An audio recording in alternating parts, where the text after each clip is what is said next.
இப்போ நீங்கள் பக்கத்தில் பார்க்குற இந்த பெண் வந்து இலங்கையைச் சேர்ந்த ஒரு பெண் இங்கு பிரித்தானியாவில் கொலை செய்யப்பட்டிருக்கின்றார்.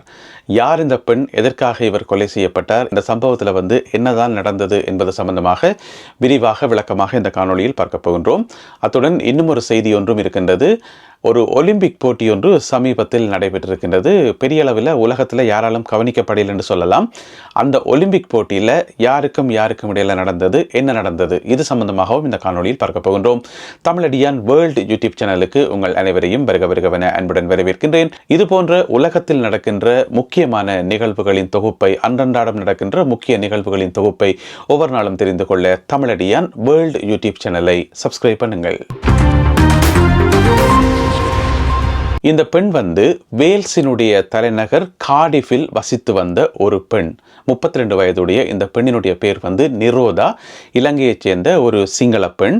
இவா வந்து நேற்று முன்தினம் 21ஆம் திகதி, ஆகஸ்ட் மாதம் 21ஆம் திகதி படுகொலை செய்யப்பட்டிருக்கின்றார் கார்டிஃப் நகரில் வைத்து. நேற்று முன்தினம் 21ஆம் திகதி காலம 7:37 மணி போல போலீசாரனுடைய அவசர பிரிவுக்கு ஒரு தொலைபேசி அழைப்பு வருது. இந்த மாதிரி ஒரு பெண் வந்து தாக்கப்பட்டு இரத்த வெள்ளத்தில் ஆபத்தான நிலையில் இருக்கின்றார், உடனடியாக விரைந்து வர சொல்லி தொலைபேசி அழைப்பு வந்ததை அடுத்து உடனடியாக போலீசார், முதலுதவி படையினர் மற்றும் ஆம்புலன்ஸ் பிரிவினர் போன்ற எல்லாருமே வந்து அந்த ஸ்பாட்டுக்கு வந்து விரைந்து வருகின்றார்கள். அந்த இடம் எங்கேன்னு பார்த்தீங்கன்னு சொன்னால் கார்டிஃப் நகரில் இருக்கக்கூடிய சவுத் மோகன் பிளேஸ் என்று சொல்லப்படுற ஒரு இடம். இப்போ நீங்கள் மேப்பில் பார்க்குற இதுதான் சவுத் மோகன் பிளேஸ் என்று சொல்லி. ஸோ இங்கே தான் பார்த்தீங்கன்னு சொன்னால் இந்த பெண் வந்து மோசமாக தாக்கப்பட்டு இரத்த வெள்ளத்தில் கிடந்திருக்கின்றார். அப்போ முதலுதவி படையினர் வந்து உடனடியாக அவசரமாக சிகிச்சைகளை மேற்கொண்டிருக்கின்றார்கள்.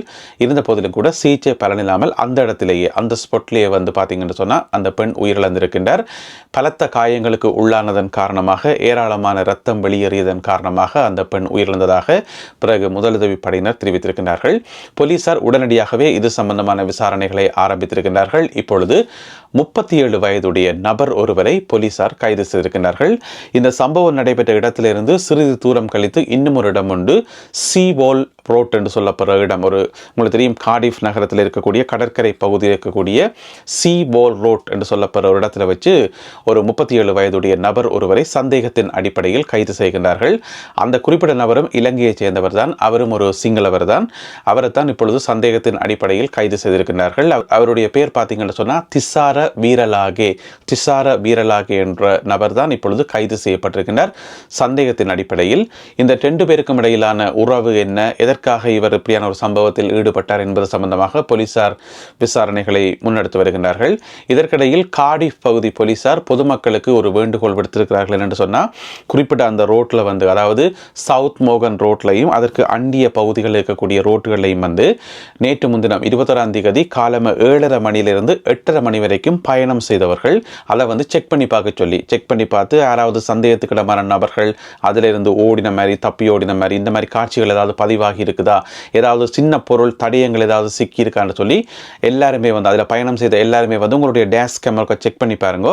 அப்படி ஏதாவது சந்தேகத்துக்கிடமான ஃபுட்டேஜ் ஏதாவது அதில் இருக்குமாக இருந்தால் போலீஸில் கொண்டு வந்து ஒப்படைங்கன்னு சொல்லி போலீஸ் இப்பொழுது கேட்டிருக்கின்றது. அது மட்டும் இல்லாமல் அந்த பகுதியில் இருக்கக்கூடிய குடியிருப்பு பகுதிகளுக்கு தானே, குடியிருப்பு வீடுகள், அதில் வசிப்பவர்களுக்கும் போலீசார் கேட்டிருக்கிறார்கள். அவர்களுடைய வீட்டில் இருக்கக்கூடிய சிசிடிவி கேமரா எல்லாத்தையும் செக் பண்ணி ஏதாவது சந்தேகத்துக்கிடமான ஃபுட்டேஜ் இருந்தால் தங்கள்கிட்ட வந்து சொல்ல சொல்லி இந்த கொலை வழக்கை விசாரித்து வருகின்ற புலனாய்வு அணியினுடைய லீடர், தலைவர் மேத்யூ டேவிஸ் என்று சொல்லி அவர் தன்னுடைய இரங்கல்களை இந்த பெண்ணுக்கு தெரிவித்திருக்கின்றார்.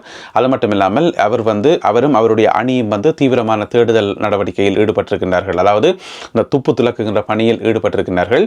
இதுக்கிடையில் பார்த்தீங்கன்னு சொன்னால் கைது செய்யப்பட்ட அந்த 37 வயதுடைய நபர் இன்றைக்கு நீதிமன்றத்தில் முற்படுத்தப்பட்டார்.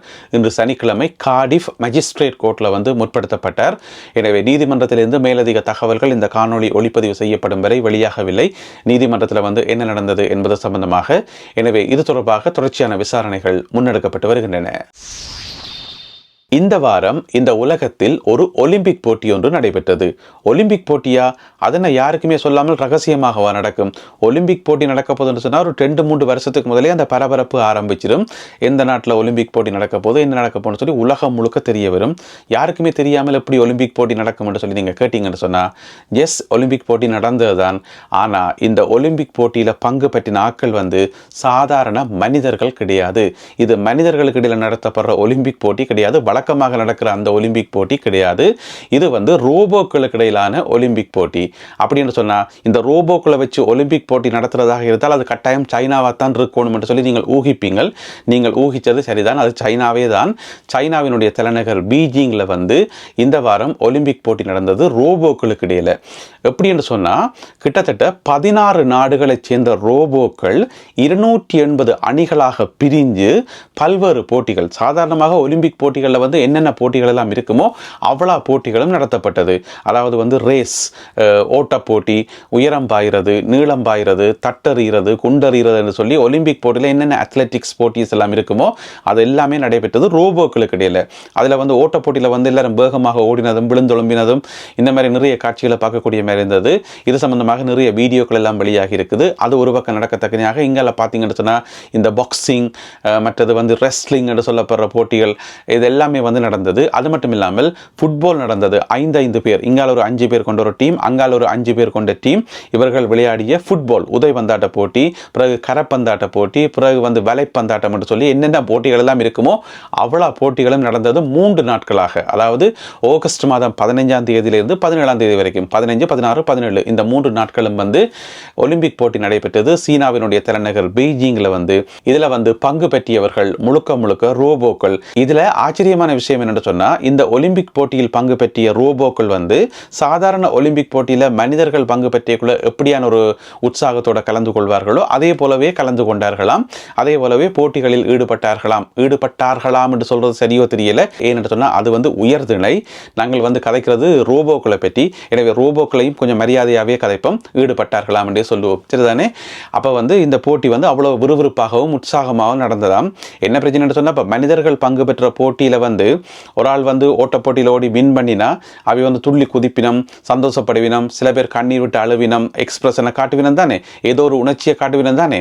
ஆனால் ரோபோக்களுக்கு வந்து எந்த விதமான உணர்ச்சியும் இல்லாமல் ஒரு ஓட்ட போட்டியில் முதலாவதாக வந்த ரோபோவும் கடைசியாக வந்த ரோபோவும் பக்கத்தில் சத்தம் போடாமல் பேசாமல் போய் இருப்பினம் நினைக்கிறேன். ஏன்னு சொன்னால் எந்த விதமான உணர்ச்சியை வந்து அவர்களால் வெளிப்படுத்த முடியாதுன்றது உங்களுக்கு தெரியும். எனவே இப்படியான ஒரு சுவாரஸ்யமான போட்டி, ஒலிம்பிக் போட்டி ஒன்று நடைபெற்றிருக்கிறது. இது வந்து ஒரு பரீட்சாத்தமான போட்டி என்று சொல்லி சொல்லப்படுது. சும்மா டெஸ்ட் பண்ணி பார்த்தாங்கன்னு சொல்லி இது இப்போ சக்ஸஸாக முடிஞ்சிருக்கிறதன் காரணமாக இனி பெரிய அளவில் வந்து இதை விட பெரிய அளவில் வந்து உலகளாவிய ரீதியில் ஒலிம்பிக் போட்டிகள் ரோபோக்களுக்கு தனியாக நடக்கும் என்று சொல்லி எதிர்பார்க்கப்படுது. வர மனிதர்களுடைய இடத்தை வந்து இந்த ரோபோக்கள் பிடிச்சு கொண்டே போகுது. மனிதர்களாகிய நாங்கள் செய்ய வேண்டிய எத்தனையோ வேலைகள் எல்லாத்தையும் ரோபோவே செய்யுது. சமைக்குது, பொரிக்குது, உடுப்பு துவைக்குது, எல்லா விதமான வேலைகளையும் இப்போ ரோபோக்கள் செய்ய ஆரம்பிச்சிருக்குது. அது போதாதுன்னு சொல்லி இப்போ விளையாட்டு போட்டிகளையும் வந்து பூந்திருக்குது ரோபோக்கள். எனவே இப்படியான ஒரு சுவாரஸ்யமான சம்பவம் இந்த வாரம் சீனாவில் இடம்பெற்றிருக்கிறது. எனவே இதை பற்றி நீங்கள் என்ன நினைக்கிறீர்கள் என்பதை மறக்காமல் கீழே எழுதுங்கள். எதிர்காலத்தில் வந்து ரோபோக்களினுடைய ஆக்கிரமிப்பு இந்த உலகம் முழுவதும் இருக்கும் என்று சொல்லி நாங்கள் எதிர்பார்க்கலாம். இன்னும் ஒரு 10-15 வருஷம் தேவையில்லை. அதுக்கு முதலே வந்து பார்த்தீங்கன்னு சொன்னால் நாங்கள் எப்படி எல்லாட்ட வீட்டிலையும் வந்து கையில் ஒரு மொபைல் ஃபோன் வச்சிருக்கிறோமோ அது கட்டாயம் வந்து ஆகிட்டுதோ அதே மாதிரி எல்லாருடைய வீட்டிலையும் வந்து ஒரு ரோபோ அசிஸ்டன்ட், ஒரு ஆள் உதவியாளர் ஒரு ஆள் இருப்பார் என்று சொல்லி சொல்லப்படுகிறது. ஏன்னு சொன்னால் நிறைய வீட்டு வேலைகளை வந்து ரோபோக்களே செய்யும். அதுக்கேற்றபடி வீட்டினுடைய அமைப்புகளே மாறும் என்று சொல்லி எல்லாம் சொல்லப்படுது. இந்த மாதிரி நிறைய கதைகள் சொல்லப்படுது. எனவே இதை பற்றி நீங்கள் என்ன நினைக்கிறீர்கள் என்பதை மறக்காமல் கீழே எழுதுங்கள். மீண்டும் மற்றும் ஒரு காணொளியில் உங்களை சந்திக்கின்றேன். அதுவரை நன்றி, வணக்கம்.